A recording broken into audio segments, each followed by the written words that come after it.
মা কাত্যায়নী এসে বলছে, কৃষ্ণ এই অসময় তুমি স্মরণ করলে কেন? এই অসময়ে স্মরণ করার কারণটা কি?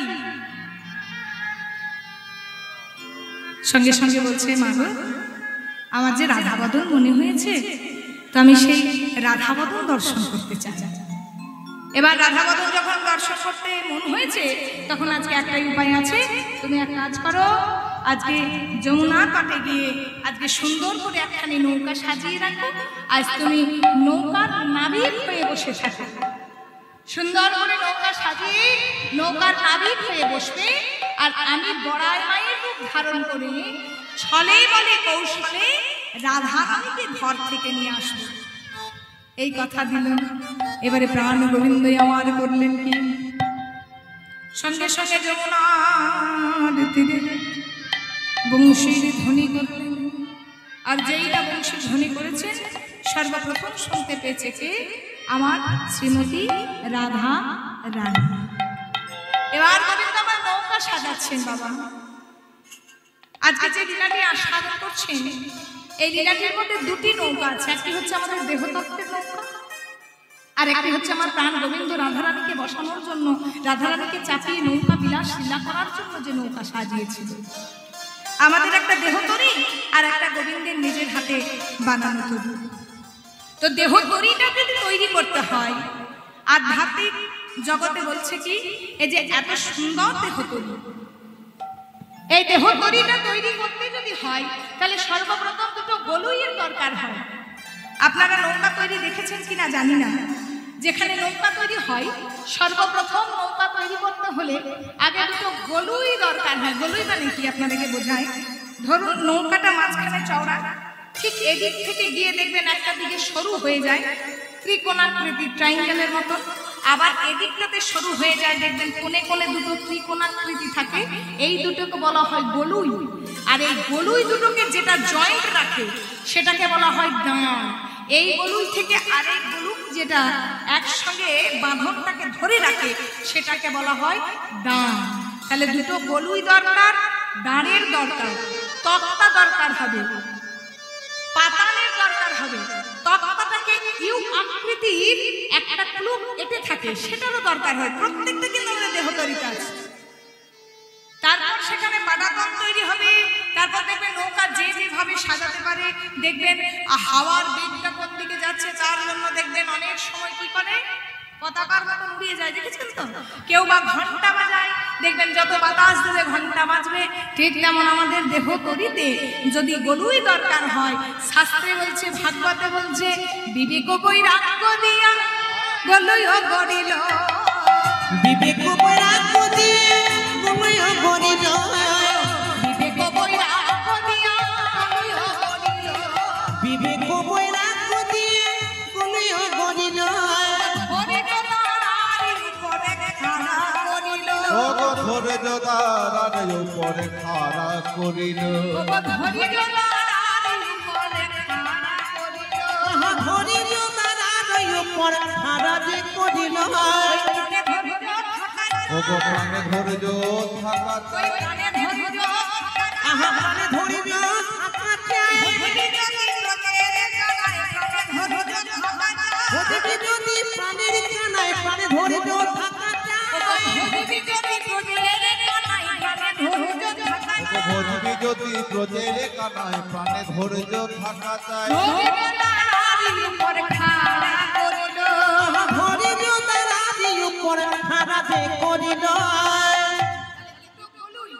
আমাদের দেহতরীর দুটো গলুই কি, একটা হচ্ছে বিবেক, একটা হচ্ছে বৈরাগ্য। আর সেই বিবেক আর বৈরাগ্যটাকে মাঝ বরাবর যে তার আছে, তার নাম হচ্ছে ধৈর্যের পরীক্ষা। ধৈর্য যে সয় সে মহাশয়, যে নাশ হয় সে নাশ হয়ে যায়। তাহলে এই গলুই থেকে ওই গলুই যে দাঁড়, এটাকে বলা হয় ধৈর্য দাঁড়। একটা হচ্ছে বিবেক, একটা হচ্ছে বৈরাগ্য।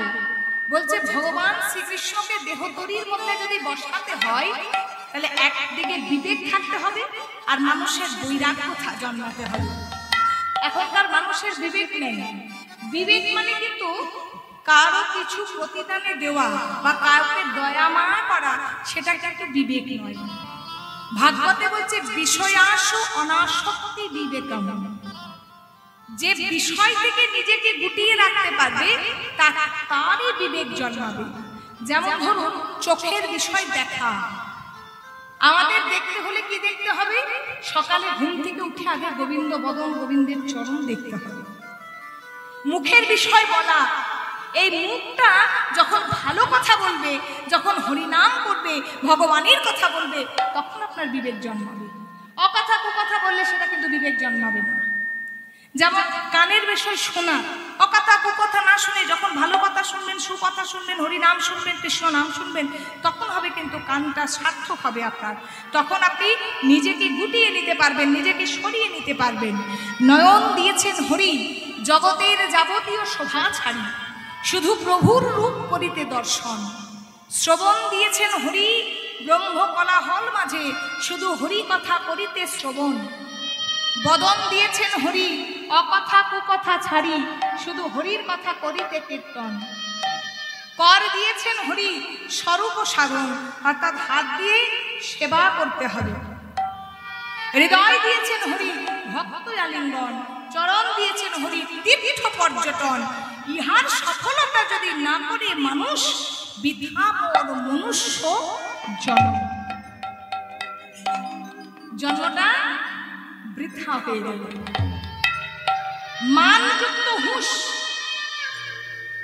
জগৎ জীবনে এমন কোন কর্ম করতে হবে যেন তুমি মাথা উঁচু করে বাঁচতে পারো। এতে তুমি 250 টাকা ইনকাম করো আর 2.5 লাখ টাকা ইনকাম করো, মাথা উঁচু করে যদি বাঁচতে পারো, সমাজের সবাইকে ভালো রেখে কারো ক্ষতি না করে তুমি যদি তোমার সংসার চালাতে পারো, সেটা হচ্ছে মান রেখে কাজ। হুঁশ, আমাদেরকে হুঁশিয়ার থাকতে হবে, সময়ে সময়ে সমস্ত কিছুর কর্ম করতে হবে। বাল্যকালে কৃষ্ণ ভজে কৃষ্ণ পাবার আসে, যৌবনেতে কৃষ্ণ ভজে আসে কিনা আসে, আর বার্ধক্যে কৃষ্ণ ভজে জমেরই পরশে। সময় চলিয়া যায় নদীর স্রোতের প্রায়, সোনার ঘড়িটি বলে টিক টিক টিক, যে না চলে তাকে কোটি কোটি ধিক। তুলবি যদি মাখন ছানা সকাল সকাল তোল, আর কচি বেলায় সাধন ভজন, বেলা হলে বাধায় গন্ড গোল। যারা ঘি মাখন করে তারা দেখবেন সূর্য ওঠার আগেই মন্থন করে, যদি একটু বেলা বেড়ে যায় মন্থনটা গন্ধ ছেড়ে যাবে। ঠিক তেমন কচি বেলায় যদি আমাদের সাধন ভজন হলো তো হলো, নচেত আর এ জন্মে হবে না।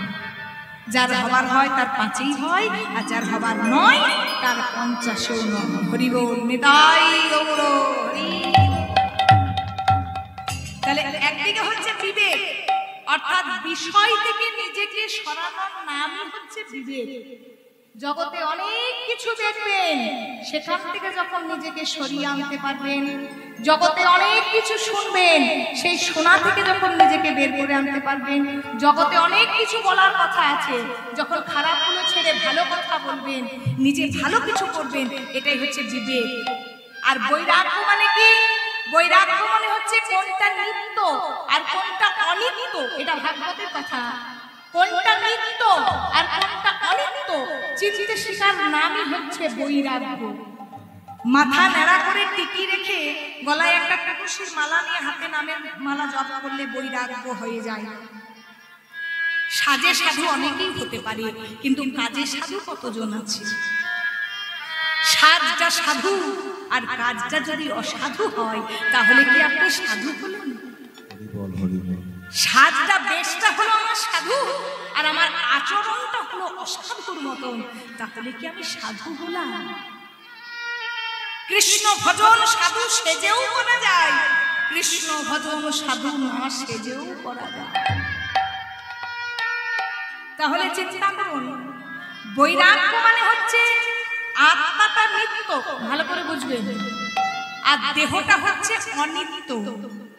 তাহলে করতে যদি হয় তাহলে আত্মার জন্য করো, এই দেহর জন্য করে কিছু হবে না। তাই আত্মাটার জন্য করাটার নামই হচ্ছে বৈরাগ্য।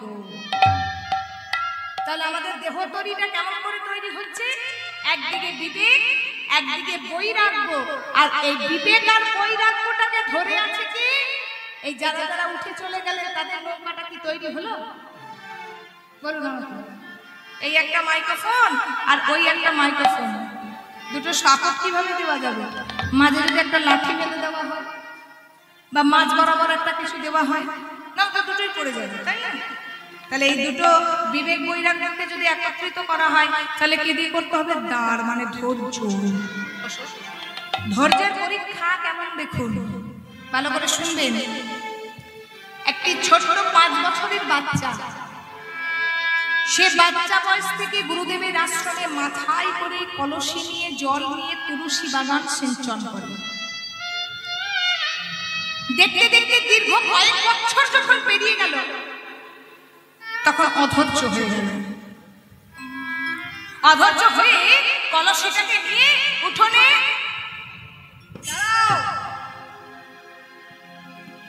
যে মাথার কলসিটা ভাঙতে যাবে সঙ্গে সঙ্গে কলসিটা বলে উঠেছে, দাঁড়াও। এ বাবা, এ আবার কি কথা বলে? ও ভাই, আমি কলসি, কলসি আমার কথা বলে নাকি? বলছে প্রয়োজন হলে বলে ভাই। এখন আমি প্রয়োজনে পড়েছি তাই বলছি। ও ভাই, তোমার ধৈর্য নেই, তুমি চলে যাও, কিন্তু তুমি আমায় ভাঙছো কেন? তোমার যদি কৃষ্ণ সেবা করতে ভালো না লাগে তুমি চলে যাও, কিন্তু তুমি আমায় কেন ভেঙে দিচ্ছ? না জানি কোন জন্মের সুকৃতির ফলে এই বুক ভরা জল নিয়ে আমি কৃষ্ণ প্রেয়সী তুলসীর গাছের গোড়ায় গোড়ায় যাই। তুমি আমাকে কেন কৃষ্ণ সেবার অধিকার থেকে বঞ্চিত করছো? জানো জানো ভাই, জানো এত সহজে আমি কলসি ছিলাম না। অনেক কষ্টে অনেক পরিশ্রম করে, অনেক ব্যথা সহ্য করে, অনেক আঘাত সহ্য করে এই জায়গায় এসেছি। একটা মানুষ তখনই বড় হয় যখন সে সঠিক পরিশ্রমটা করে। একটা মানুষ তখনই একটা উচ্চ জায়গায় যায় পরিশ্রমটাকে সঠিকভাবে কাজে লাগাতে পারে। যদি পরিশ্রম করো নিশ্চয়ই ফল পাবে, কর্মের ফল তুমি নিশ্চয়ই পাবে। জানো ভাই, আমি এমন সুন্দর কলসি ছিলাম না গো। তাকাও, ওই দূরের দিকে তাকাও, ওই দূরে ওই যে মাঠটা দেখতে পাচ্ছ, ওই মাঠের আমি একটা প্রত্যন্ত মাটি ছিলাম। একদিন এক কুমোর ভাই একটা কোদাল নিয়ে আর একটা ঝুড়ি নিয়ে আমার কাছে গিয়ে আমার বুকের মধ্যে চপাট করে ঘা মেরেছে। আমার দেহ থেকে মাংসটা তুলে নিয়ে ঝুড়িতে করে মাথায় করে নিয়ে এসে ওই কুমোর ভাইয়ের ঘরে উঠানের মধ্যে ধপাস করে ফেলে দিয়েছে। কিছুক্ষণ পর দেখলাম সেই কুমোর ভাইয়ের স্ত্রী এলো এক বালতি জল নিয়ে, আর সেই জলটা আমার সারা শরীরে দিয়ে দুটো পায়ে করে আমাকে একেবারে থাসতে লাগলো, মারাতে লাগলো। থাসতে থাসতে মারাতে মারাতে আমার সারা শরীরটা ব্যথা হয়ে গেল। কিছুক্ষণ পর দেখলাম ওই কুমোর ভাইয়ের স্ত্রীর পায়ের আঘাত পেতে পেতে আমার ভেতরে যে ময়লাগুলো ছিল, যে নুড়ি কাদা বালি কাকড় ছিল, সেগুলো আমার দেহ থেকে বেরিয়ে গেল। কি সুন্দর একটা তুলতুলে মাটি হয়ে গেল। কিছুক্ষণ পর কুমোর ভাই এসে আমাকে একটা চাকার মধ্যে বসিয়ে দিল। চাকার মধ্যে বসিয়ে আমাকে বনবন বনবন বনবন বনবন করে ঘোরাতে লাগলো। ঘুরতে ঘুরতে ঘুরতে ঘুরতে ঘুরতে ঘুরতে কি সুন্দর আমার দেহটা হয়ে গেল গো। দেখলাম আমি একটা কলসি রূপ নিয়ে নিয়েছি। কি ভাবছ এতে আমার শান্তি হলো? জ্যৈষ্ঠী মাসে প্রখর রোদ গন গন করছে একেবারে তাপ। সেই উঠোনের মধ্যে আমাকে ফেলে রেখে দিল, বিকাল পর্যন্ত তেতে পুড়ে ছাই হলাম। সন্ধ্যাবেলাতে কাঠের কয়লার আগুন গন গন করছে, সেই আগুনে আমায় ভরে দিল। কোনো মায়া করলো না, কোনো দয়া করলো না। সারা অঙ্গ আমার পুড়তে পুড়তে সারা অঙ্গ আমার লাল বর্ণ হয়ে গেল। ঠিক কয়েকদিন পর কুমোর ভাই একটু রং আর খানিকটা অন্য রং নিয়ে আর দুটো তুলি নিয়ে আমার গায়ে কি সুন্দর আঁকাআঁকি করে দিল।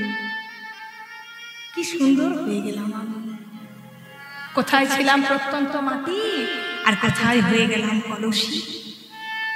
কি ভাবছ এতেও শান্তি? না না, আমার মাথায় করে হাতে বেচতে গেল। সবার মাঝে আমি তাকিয়ে আছি, কে আমায় ভালোবেসে কোলে তুলে নেবে।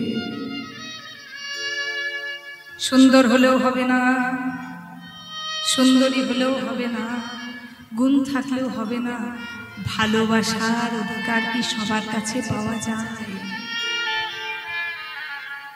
ভালোবাসার অপেক্ষায় ভাবলাম কে আমায় কখন তুলে নেবে। সেই অপেক্ষায় আমি যখন ঝুড়ির মধ্যে ছিলাম, তখন কেউ আমার গালে চাপড়াচ্ছে, কেউ আমার পিঠে চাপড়াচ্ছে, কেউ আমার পেটে চাপড়াচ্ছে। দেখেন মাটির জিনিস কিনলে থাকবে থাকবে না। অবশেষে এক সাধু বাবা এলো, 2 টাকার বিনিময়ে আমায় কিনে নিল। সেই সাধু বাবা কিনে নিয়ে সে তোমার মাথার উপর আমায় ছাপিয়ে দিল। সেই দিন থেকে আমার বুক ভরা জল নিয়ে আমি কৃষ্ণ সেবা করছি।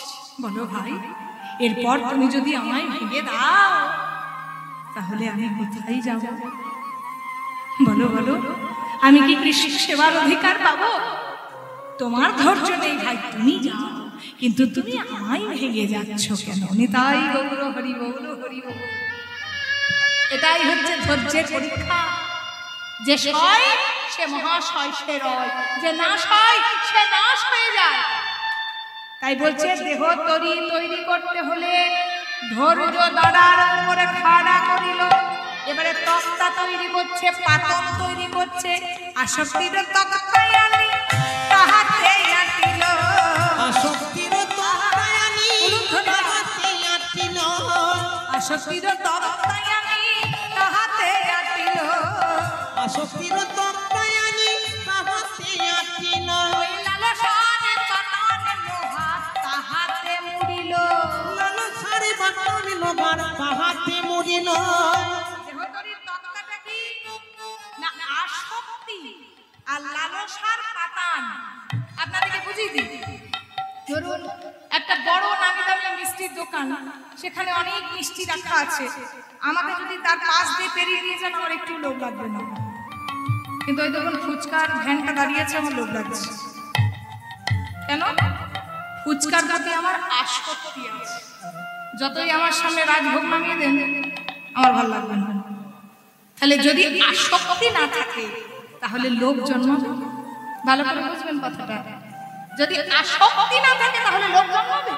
তাহলে কৃষ্ণ নামের প্রতি, হরি নামের প্রতি, হরি বাসরের প্রতি, আমার গোবিন্দের চরণের প্রতি যদি কারো আসক্তি না থাকে, কোনোদিন তার লালসা, কোনোদিন তার লোভ জন্মাবে? জোর করে কখনো হরিনাম বাতানো যায়? কোনোদিন বাতানো যাবে না। জোর করে কোনোদিন হরিনাম করা যায় না। জোর করে কোনোদিন ভগবানকে ভালোবাসানো যায়? কোনোদিন যাবে না। জোর করে যদি আমাকে 10টা রসগোল্লা খাওয়ান, আমার কি হবে? অম্বল হয়ে যাবে, অ্যাসিডিটি হয়ে যাবে। আর আমি যদি ভালোবাসি, আমাকে 50টা ফুচকা দেন, আমার অ্যাসিডিটি হবে না। এই জন্য বলছে আসক্তির তক্তায় আনি তাহাতে আটিল, আসক্তির তক্তায় আনি তাহাতে আটিল, লালসার পাতানে লোহার তাহাতে মরিল। সরল সুবুদ্ধি দিয়া আমাদের দেহ কাটানে, দেহ তরি মাস্তুলটাকে দিয়ে তৈরি হবে সরল সুবুদ্ধি।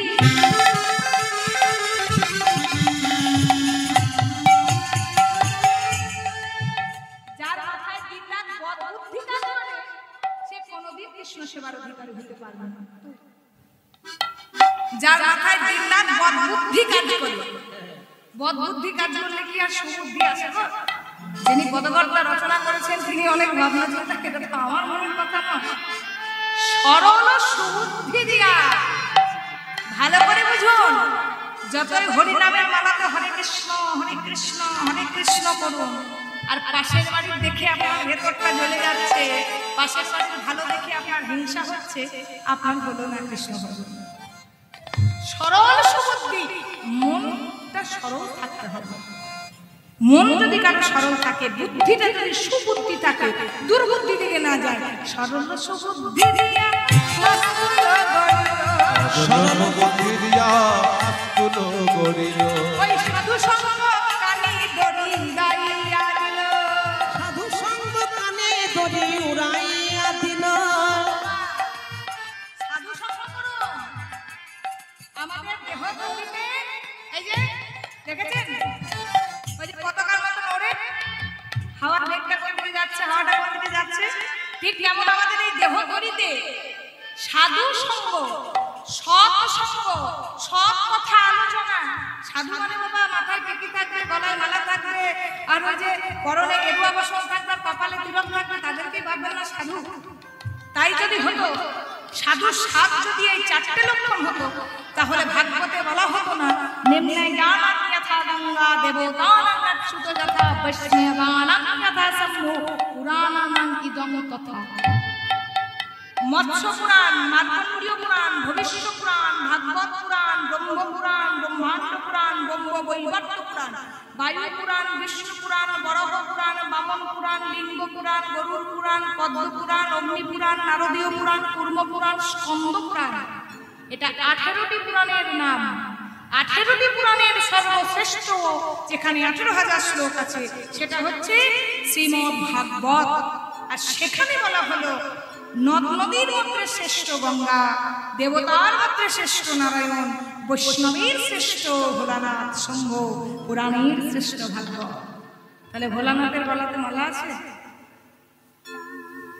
কি গো? ভোলানাথের কপালে তিলক আছে, ত্রিকুণ্ডক তিলক আছে। ভোলানাথ শিখা রাখে কি পা পর্যন্ত জটা আছে, পরনে গেরুয়া বসন আছে, কি আছে? বাঘের ছাল। তাহলে চারটাতে মিলল না, অথচ পরম বৈষ্ণব হলেন শিব ঠাকুর। বলছে আভরণী বৈষ্ণব হইও না, আচরণী বৈষ্ণব হও।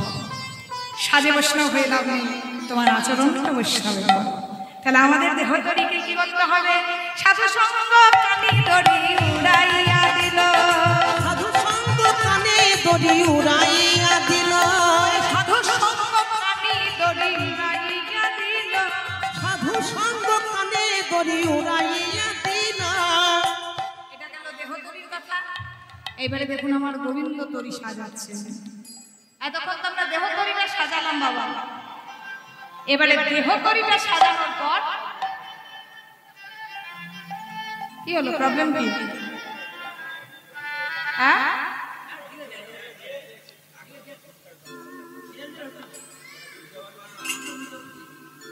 আপনি বুঝতে পারবেন না, চুপ করে থাকবেন, আমাকে ডিস্টার্ব করবেন না, আমার অনুরোধ।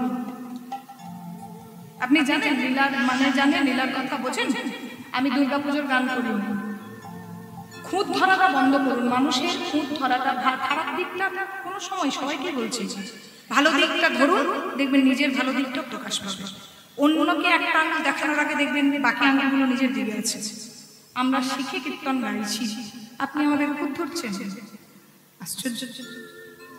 প্রবলেম হলে চুপ করে থাকুন, আমার গান শেষ হোক, বাসায় যাবো বলবেন, এখন কিছু বলবেন না, ডিস্টার্ব করবেন না। এবার দেহতরিটা সৃষ্টি করার পর আজকে ভগবান নিজের নৌকা সাজাচ্ছে। দেখো কেমন করে সাজাচ্ছে, দেখছে জিল তরুণী খালি। এতক্ষণ দেখলেন আমাদের নৌকা সাজানো, আবার দেখবেন যেখানে নৌকা তৈরি হয় কাঠের হয়, লোহার হয়, এখানে ভগবান সোনা দিয়ে, রূপ দিয়ে, প্রবাল দিয়ে, মণি দিয়ে, মুক্ত দিয়ে আজকে তরুণী সাজাচ্ছে। কাকা দেবো আমার রাধারানীর জন্য শ্রীজিল তরুণী খানি সিজিল তরণী খানি প্রবাল মুকুতায়ানি মাঝে মাঝে হীরা রতনী মরিয়া রে। আহা মাঝে মাঝে হীরার গাঁথনি মরিয়া হাজে মাঝে মাঝে হীরা রতনী মরিয়া রে। মাঝে মাঝে হীরার গাঁথনি মরিয়া হাজে শিশি পুচ্ছ গুঞ্জ ছড়া রদকার চলে মোরা। সিদ্ধি পুচ্ছা গুঞ্জা ছড়া রদা তো কাঞ্চনে মরা শিশি পুচ্ছ গুঞ্জ ছড়া রদকার চলে মোরা। ওগো সিকি পুষ্প গুঞ্জ ছড়া রজত কাঞ্চনে বরা। এ দুবার বাজে মরিয়া রে।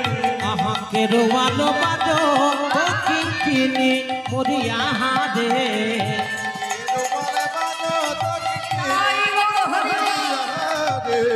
কেরোয়ালো বাজো তো কিঙ্কিনি মরিয়া হাজে কিঙ্কিনি বাজিছে, কিঙ্কিনি বাজিছে কিঙ্কিনি বাজিছে, কিঙ্কিনি বাজিছে কিঙ্কিনি কিঙ্কিনি বলে কিঙ্কিনি বাজিছে।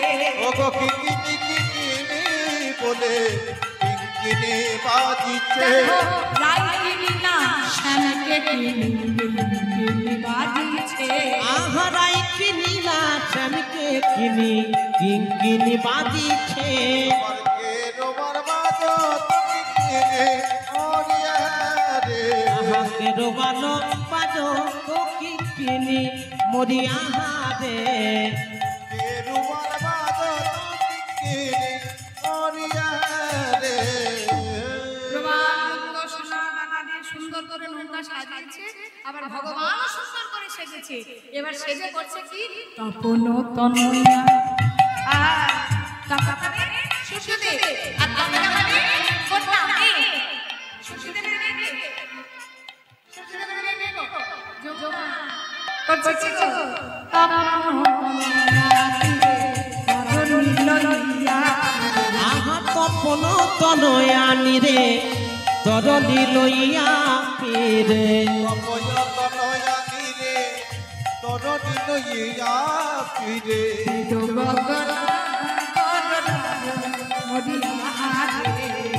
বিদগদনা গদরাজ মরিয়া হাজে বিদগদ রাজ মরিয়া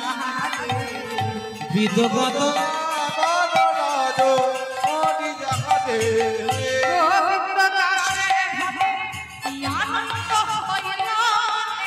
গোবিন্দ দাসে ভনে কি আনন্দ হইল মনে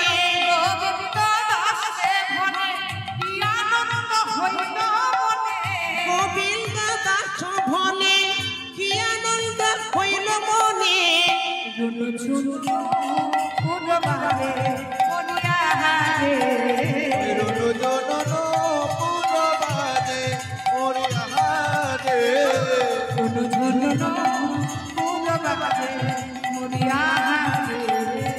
রুনু ঝুলুন পুরো বাদে মরিয়া হাজে